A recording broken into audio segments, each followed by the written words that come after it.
Being stuck isn't forever, and you don't need to have a massive plan to break through. You just need to start. Name where you're stuck, change one small thing, ask better questions, take an action step. That's it. That's how you break free. Welcome to the Dare to Be Brave podcast. I'm your host, Joy Foster, master neurocoach, life mastery consultant, and founder of the multi-award-winning TechPixies and the Quantum Leap Accelerator, a transformational leadership program for ambitious, high-achieving women who want to live a holistic life, one in which their career or their business flourishes while at the same time feeling healthy and happy in themselves. This show is for midlife women who want more and are ready to transform themselves. Each week, we'll explore mindset shifts, neuroscience insights, and real-life stories from women who've navigated powerful life transitions. As a former athlete turned accidental entrepreneur, I spent the last decade helping thousands of women return to work, change careers, or start a business. And now I'm helping women take bold steps into leadership and self-mastery. At the end of every episode, you'll get a brave dare, a specific, actionable challenge to help you move forward, heal, and take agency over your life. Do you ever feel like you're going through the motions? Maybe you're living on autopilot, ticking the boxes, just getting through the day. You set out with good intentions, but somewhere along the way, you lost the plot of your own story. If that's you, you're not alone. And more importantly, you're not stuck forever. Today, we're decoding the signs you're stuck in life, why it happens, and most importantly, how to break through. If you're listening to this and thinking, yes, that's me, I'm definitely stuck, stay with me. At the end, I'll tell you about our Design Your Dream Life Challenge, which will help you get unstuck and start moving forward in just 12 days. So let's dive in. How do you know if you're stuck? Sometimes it's not obvious. You're busy, you're functional, you're getting things done. But underneath, something feels off. I'm going to walk you through 7 telltale signs that you might be stuck. Just like a quiz you might take online, if you recognize yourself in 3 or more, it's time to pay attention. Sign number 1 that you're stuck. You feel numb or disconnected. You're going through the motions, but you're not really present. You're there, but you're not really there. Sign number 2, you're always busy, but never fulfilled. Your calendar's packed, you're doing all the things, but at the end of the day, you feel empty. Sign number 3, you avoid thinking about the future because it feels overwhelming or pointless. You can't see past next week. Sign number 4, you find yourself jealous of others' progress. You catch yourself scrolling social media on the regular, and instead of being inspired by seeing other people living their dream life, launching businesses, traveling, selling stuff, you feel bitter and maybe even a little envious. Sign number 5, you feel trapped by your choices. I can't change now. I've invested too much time, money, and energy. It's too late. Man, I've felt that one. Sign number 6, you're waiting for permission to start, to change, to want more. You're waiting for someone else to tell you it's okay. And sign number 7, you can't remember the last time that you felt excited. Life has become beige, safe, predictable, and boring. Do you recognize yourself in any of these? If so, you're probably stuck. But here's the good news. Stuck is fixable. So why do we get stuck? Well, your brain is wired to keep you safe. And to your brain, safe means familiar. Even if familiar is miserable, at least it's a known miserable. The unknown, it's risky. And your brain does not like risk. There's this thing called the negativity bias, and your brain constantly scans for threats. And change looks like a threat. So your brain resists it, even when you're unhappy. On top of that, your brain creates neural pathways based on repeated thoughts and behaviors. Think of them like hiking trails in your mind. The more you walk the same trail, the deeper the groove becomes. And after a while, that trail becomes your default route, even if it's not taking you where you want to go. So let's say you spent years telling yourself, I'm not good with technology. I'm too old to start over. I don't have what it takes. Those thoughts have become neural highways, and your brain just keeps driving down them automatically. That's why breaking free from stuck feels so hard. You're not just changing your circumstances, you're rewiring your brain, and that takes effort. But here's the beautiful part. Your brain is capable of neuroplasticity at any age.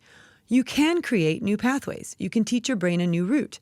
You just have to disrupt the old pattern first. One of my favorite client stories about getting unstuck is that of Fern Fuller. When Fern found TechPixies, she was working full-time as an EA, making around $34,000. She was also a single mom, going through perimenopause, but she didn't know it. One day, she fell to the floor of her office in tears, knowing that something needed to change. Fast forward 3 years, and Fern's story is one of total transformation. For the past 2 years, she's more than doubled her income and now making over $75,000 a year, and she only works 20 to 25 hours a week. She's taken control of her health journey and weekly engages in weightlifting, kickboxing, and yoga. Fern's transformation is awesome, but it doesn't surprise me. I see it happen all the time with the women I work with. They have a common shared trait. They're willing to raise their hand and say they need help. All right, let's get practical. How do you actually break free from being stuck? So here are 3 strategies that work. Strategy number 1, name it to tame it. This concept is from neuroscience. When you name the emotion, it reduces the emotional charge. So if you're stuck, say out loud, I'm stuck. Tell a friend, write it in a journal, acknowledge it. Because here's the thing, when you pretend that you're fine, your brain stays in denial. But when you name it, your brain can start problem solving. So step 1, acknowledge you're stuck. No shame, no judgment, just truth.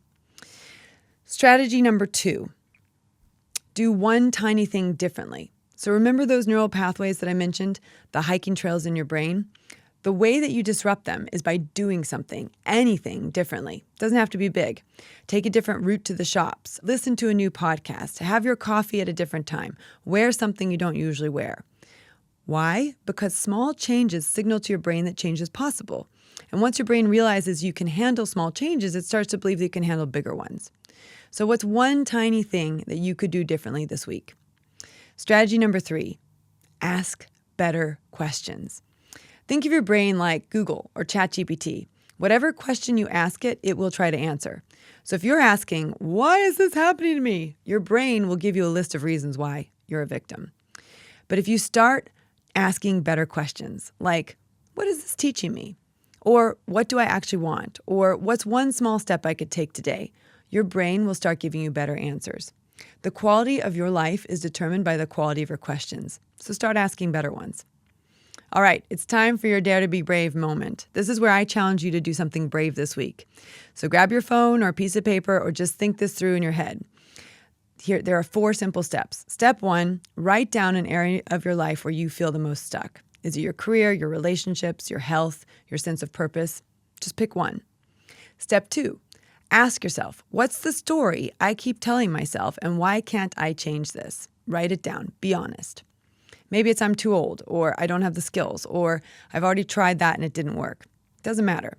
Step number 3, now ask yourself, is that story really true? What could I try that I haven't thought of yet? Just sit with that for a moment. Because most of the time, the story we're telling ourselves, it's just that. It's a story. It's not fact, it's a belief. And beliefs can be changed. Remember what Thomas Edison said after 10,000 attempts at creating the system of illumination. When you think you've exhausted all possibilities, remember this, you haven't. And then finally, step 4, ask yourself, what's one small step that I can take right now that will show my brain the truth versus the facts? We don't deny the facts, we just don't let the facts overpower us and stop us from moving forwards. Your dare is to lean into the truth and be brave enough to take one step forward. Okay, let's wrap this up. Here's what I want you to remember. Being stuck isn't forever, and you don't need to have a massive plan to break through. You just need to start. Name where you're stuck, change one small thing, ask better questions, take an action step. That's it. That's how you break free. And if you're ready to stop feeling stuck and start designing a life you actually want to live, I'd love to invite you to check out my 12-day Design Your Dream Life Challenge. In this challenge, I'll walk through the exact process I've used with hundreds of women to go from stuck to unstuck to thriving. We'll talk about neuroscience, we'll map out your vision, and I'll give you the tools that actually work. You can sign up at techpixies.com/DLC12. It starts on Monday, so don't delay. Next week, we're talking about how to keep believing in yourself when life keeps knocking you down. If you've been struggling with self-doubt, you won't want to miss it.